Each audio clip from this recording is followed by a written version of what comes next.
Okay. Yeah, so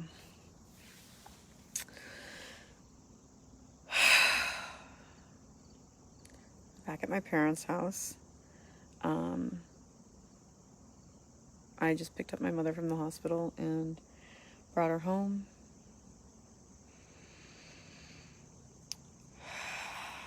This is complicated stuff, guys.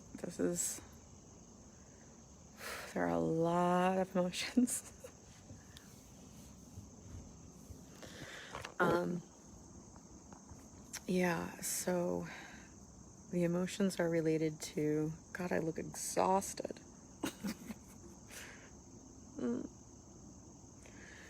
So the emotions are related to, obviously there's all the feelings I have about my mother having these difficulties, but it's more complicated than that, obviously. I'm having to have these conversations with her and try and balance being sensitive to the fact that this is just this is a big change, and it's scary for her, like super scary. Of course, she doesn't talk about that. We don't talk about that in my family. We don't talk about anything in my family, which makes things like this even harder. But I suppose this is a difficult conversation for anybody. So I'm having these conversations with my mother about her care and how it is actually necessary for me and others to get involved, and be up on what's going on and be proactive instead of reactive. She waited for the stroke. She waited 5 days between when she had the first system and when she saw a doctor. Her neighbor said she was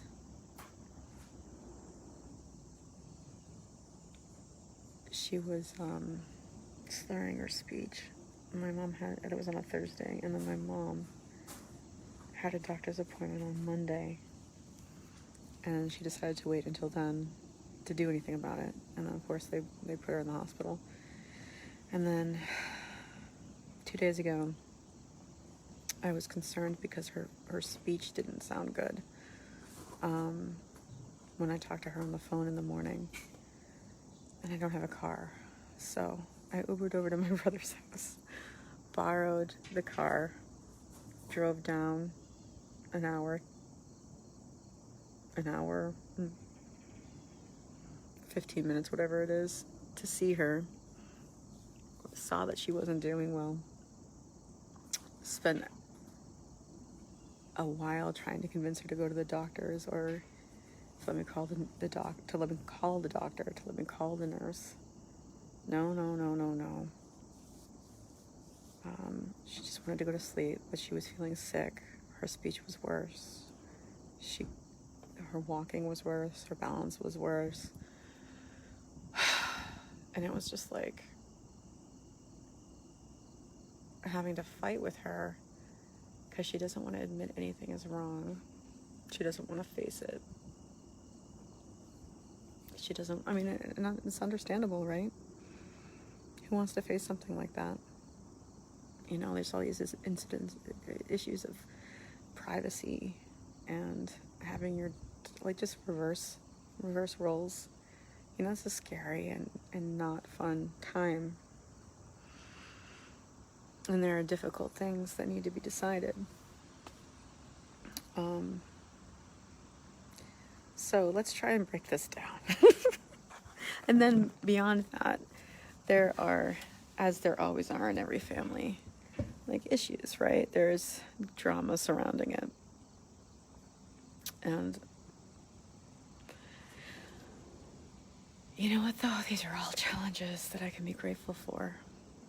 I find myself slipping back into old ways of thinking, in the sense of allowing my mind to have conversations with people that I'm angry at in my head.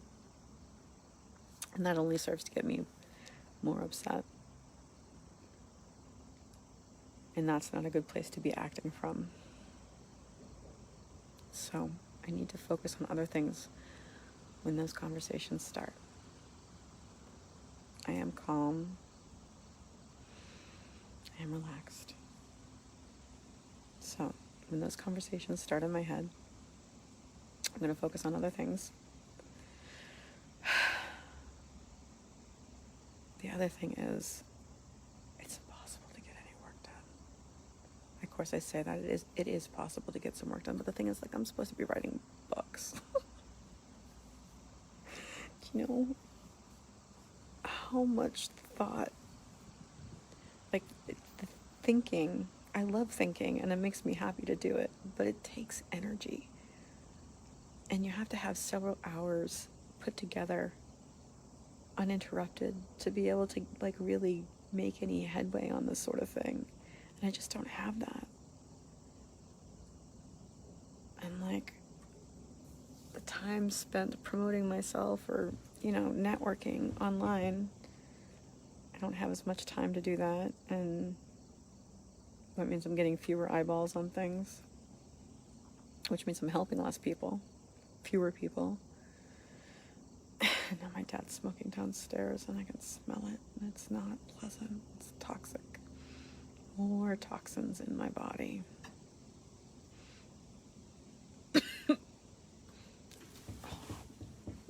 I can't even stand, like, I can't even, it's just, I can't even breathe now. Oh.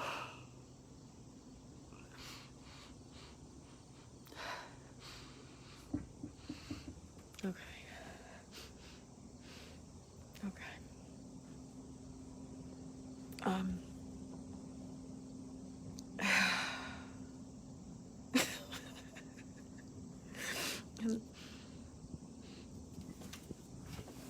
Maybe. Oh God, it's bad. Oh God. Excuse me. Oh, it's bad. All right. No. I'm energetic. I am on top of things. I'm relaxing my body. I'm allowing myself to feel what I feel.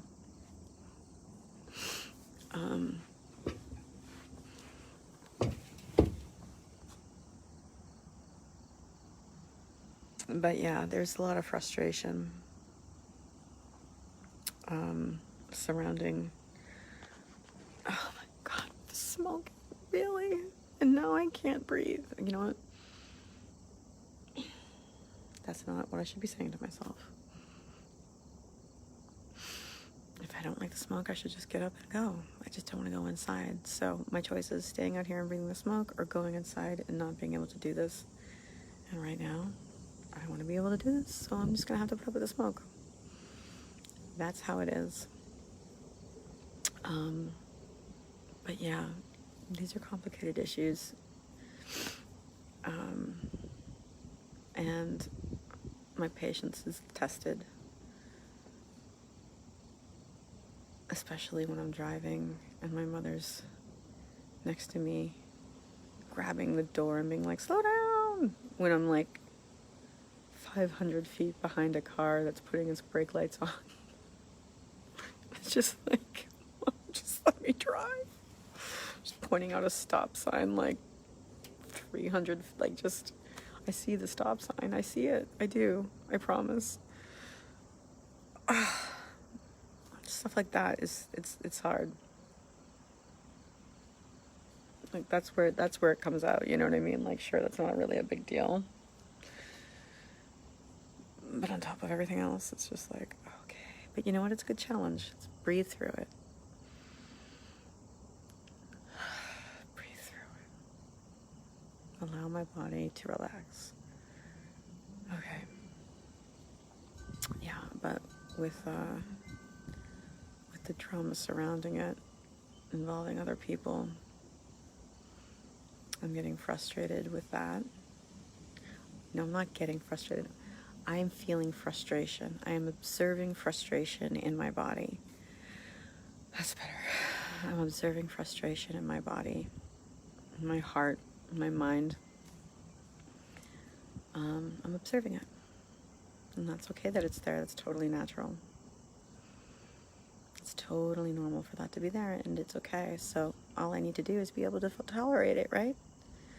One of the things that Michael Singer was saying, and something that I was listening to, I think yesterday, was that if we're operating from a place of like, if something comes in and hits our stuff, right, gets us upset or whatever, the stuff inside of us is what causes us to react one way or another, meaning the past hurts that we've held on to. When something comes in and touches that, and as time goes on, we have more and more of those, right? You end up reacting as though that thing that it touched is what's happening. And it's not. So, granted, there's a lot of frustration inherent in the situation, but a lot of this frustration is being set off by past experience with certain people and having to renegotiate relationships that have been there for a long time, and being like the only one who sees that needs to happen. Like, okay, we got to redefine some things here. Let's get on board. Oh. So, yeah, I would let myself cry if I were at home, but my mom's in the other room and I don't want her to see me crying because that'll just be more stressful. And that's okay. It's a choice I'm making, and that's the right choice. So I can just relax that too. Anyway, I'll probably be back out here at night when no one else is around and I can actually talk. But I just thought I'd come on and say hi. Oh, shit. I haven't done the 12-week video. I'll do that.